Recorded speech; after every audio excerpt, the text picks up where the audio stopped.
Tsale. It's story time. Get ready for a dramatic series that shattered the musical status quo, revolutionized conventional orchestration, and turned opera on its head. This epic opus was the result of 26 years of composition and preparation work during the 19th century. Yes, you heard me right. 26 years. Welcome to the world of German composer Richard Wagner and his career-defining masterpiece, Der Ring des Nibelungen, or The Ring of the Nibelung. The Ring Cycle, as it is popularly called, is a music series that, when staged in its entirety as intended, is performed over 3 days. It features a huge orchestra and a cast of singers with massive voices and vocal cords of steel. A whole theatre, the Bayreuth Festspielhaus, was uniquely constructed just so that this work could be staged in its complete form on a magnitude never before seen in the opera world. Wagner refused to call it an opera. It is a musical drama. Storytimers, Wagner marched to the beat of his own timpani with this work. The sheer scale of this composition necessitated the unflinching support of a generous benefactor, King Ludwig II. On this episode of Storytime, we will enter the mythical world of the Ring Cycle through the first of the 4 parts it comprises. This is Das Rheingold. Now, let's get into the story. As the title of the opera suggests, we begin with the Rhine River. You know, that major European river that runs through several countries, including Germany. So we have a real river in a fantasy setting. There are some creatures called Rhine maidens who live at the bottom of the river. 3 of them are hanging out, catching up on the latest gossip, and they are approached by a dwarf named Alberich. Now, Alberich is that guy who doesn't have much luck with women, but he sees these pretty water nymphs and he's like, hey, let me shoot my shot. Maybe today will be my lucky day. So he approaches them and tries to get their attention, but poor Alberich has no swag at all, and the Rhine maidens just laugh at him. They're like, come on, bruh. That was so lame. Like, Alberich gets kind of moody and he's about to give up his pursuit of the maidens. But suddenly, he notices something shiny in the riverbed. He's like, yo, what's that over there? The maidens are like, oh, that's just our father's gold stash. Yeah, we're watching his gold for him. Alberich is instantly intrigued. Wow, your dad left you in charge of this gold, huh? The maidens are excited that someone has noticed their gold pile, so they switch into talkative mode. They start telling Alberich about how this gold has all of these magical and supernatural powers and how it can be fashioned into a special kind of ring. The wearer of that special ring will control the world. But there's a catch. There's always a catch, isn't there? Before anyone can wear the ring and become the most powerful person in the world, the one who has the ring must first renounce love. While the Rhine maidens are happily giving Alberich all of this information that they're clearly not supposed to reveal, Alberich is paying attention to every detail. He has stumbled upon a life-changing opportunity here. He's thinking to himself, renounce love. The love that I can't even find. I should renounce it so that I can become powerful beyond measure? Wallahi, if I don't take this gold, call me Kwashiabi Bio. I might be unfortunate looking, but I'm no fool. Before the Rhine maidens even realize what's happening, Alberich steals their gold and runs away. From the riverbed of the Rhine, we move to the lofty abode of the god Wotan and his wife, Fricka. They've recently moved into their new mansion built by 2 giants, Fasolt and Fafner. When they agreed to build the mansion, the 2 giants demanded a certain form of payment. They both want Freya. Now, Freya is the goddess of youth and beauty. She's a stunning goddess. She's also the sister of Fricka, Wotan's wife. So yeah, the giants want Freya as their payment for building Wotan and Fricka's mansion. I'm side-eyeing all of them. Fricka, how could you allow your husband to pledge your sister as payment for your new mansion? I mean, I know the economy is tough, but this barter is totally unacceptable. Wotan and Fricka are discussing this whole payment issue, and suddenly Freya comes rushing in looking very anxious. She's terrified because the giants are right behind her. They finished their work, and payment is due. And their payment is running away from them. Wotan and Fricka are trying to stall the giants.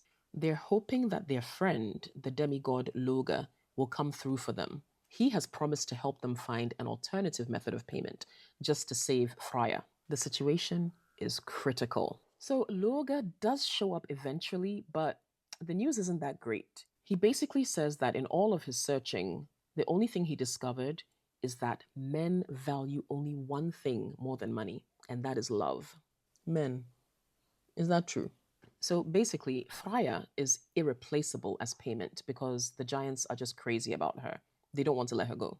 But then Loga mentions that in all of his searching, he stumbled upon this whole Rheingold issue and the fact that Alberich renounced love and happily stole the gold with all of its mighty powers. This information is intriguing to everyone present. I mean, you could see them all daydreaming about getting their hands on the gold. The giants have heard enough. They're like, hey, we'll tell you what, we will keep Freya in our possession until you bring us that gold. Oh, and we want it by close of day. Thanks. Simple. So the giants bid him farewell, and they carry a visibly distressed Freya away. Now, Alberich, the diminutive gold thief, is really enjoying his newfound power. Yes, he made the ring, and on top of that, he made his brother, Mime, create a very special helmet called a Tarnhelm. Now, the Tarnhelm is also made from the special gold, and it has its own serious power. This is a helmet that can make you invisible. So Alberich has this special ring and a special helmet, and he's making the lives of all the other dwarves miserable. He's seriously power tripping. The dwarves are tired of him. They just hate his guts. You know what they say? If you want to know someone's true character, give him or her wealth or power.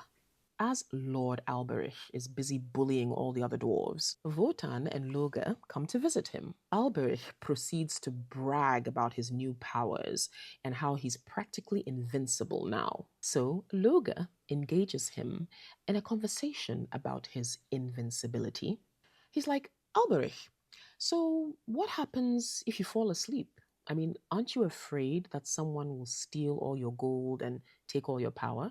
Alberich is like, Loga. Clearly, you're not smart enough to possess all of this wealth and power. All I need to do is put on my magic helmet, and I can transform into any creature I choose. Or I can just make myself invisible. Nobody can overpower me. Loga continues. Alberich, are you sure that would work? I mean, it just looks like an ordinary helmet to me. Are you sure it has all of these special powers? Why don't you demonstrate its powers to us, like right now? Well, Alberich is all too ready and eager to show off, so he promptly transforms himself into a menacing serpent.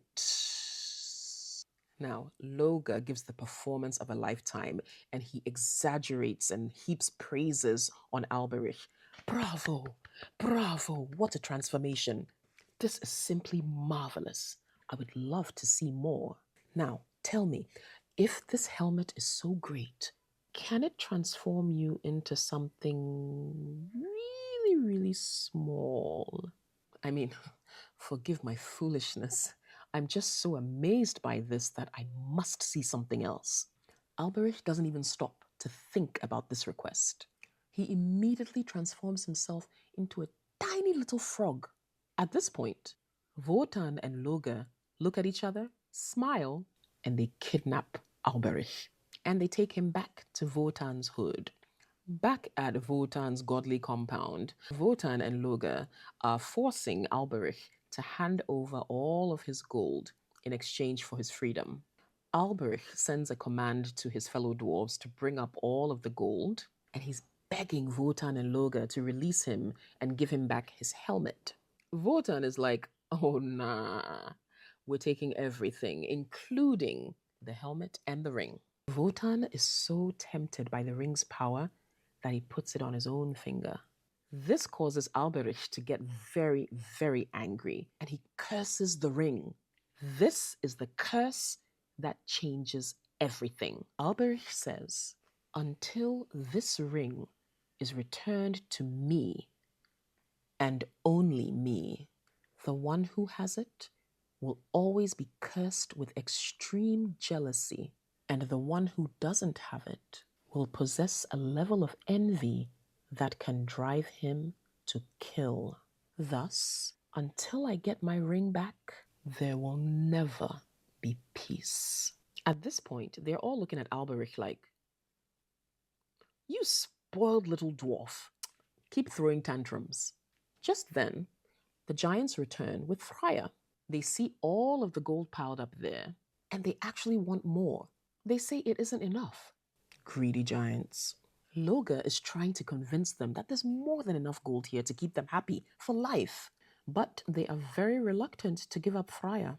They want the gold to be mountainous. Then, Fafner looks at Wotan's hand and goes, "Hey, Wotan, what about that nice ring on your finger there?" "Oh yeah, bring 'em." Wotan is very reluctant to give up the ring.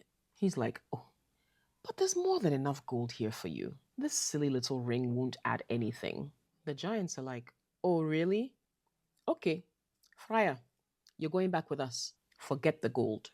Just as the giants are leaving with Freya, the goddess of earth, Erda, appears. She cautions Wotan about the power of the ring. She's like, "Wotan, bruh, that dwarf might be an annoying little shyster, but trust me, you don't want to be anywhere near this ring. Let the giants take it, and take your sister-in-law back. Heed my words, brother Wotan. Mother Earth, signing out." Wotan looks at the ring, and all of his dreams of absolute power fade away. He removes it and calls the giants to come back for all of the gold, including the ring. Fasolt and Fafner are excited about their new fortune, but as if an evil breeze blew over them, they suddenly start fighting over the treasure, specifically over the ring. And it's a fight that turns bloody. Fafner bludgeons his fellow giant, Fasolt, to death. Wotan, Loga, Fricka, and Freya watch this unfold in horror. The curse of Alberich is true indeed. The gods are very sober now. They quietly make their way back to Wotan's castle. They ponder the events surrounding the gold, the ring, and the curse. While deep down beneath the river, the Rhine maidens lament the loss of their inheritance. This concludes part 1 of the ring cycle, Das Rheingold. The next story time will be a synopsis of part 2 of the ring cycle, Die Walküre. Stay tuned. Cheers.